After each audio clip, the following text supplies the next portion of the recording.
Saudara, di tengah isu panas dingin hubungan Presiden Joko Widodo dan Ketua Umum PDIP Megawati Soekarno Putri, hari ini Jokowi terlihat duduk bersama dan diapit oleh Megawati serta Ganjar Pranowo di acara Rakernas PDIP.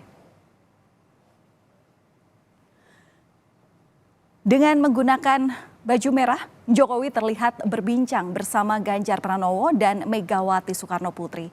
Dalam pidatonya di Rakernas PDIP, Jokowi menyebut telah membisikkan pesan untuk bakal capres Ganjar Pranowo yang berisi jika nantinya Ganjar dilantik sebagai presiden harus langsung menjalankan program soal kedaulatan pangan.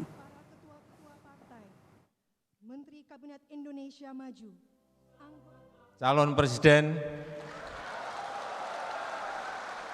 Pak Ganjar Pranowo, tadi saya bisik-bisik ke beliau, Pak, nanti habis dilantik, besoknya langsung masuk ke daulatan pangan. Enggak usah lama-lama. Perencanaannya disiapkan sekarang, begitu dilantik besok langsung masuk ke kerja kedaulatan pangan. Sehingga swasembada pangan, ketahanan pangan, kedaulatan pangan itu betul-betul kita miliki. Sebelumnya, kedatangan bakal calon presiden PDI Perjuangan Ganjar Pranowo disambut oleh para kader PDIP. Para kader di sini ramai-ramai berebut ingin bersalaman dan foto bersama Ganjar. Ganjar pun sesekali mengajak berbincang para kader PDIP sebelum akhirnya masuk ke acara Rakernas.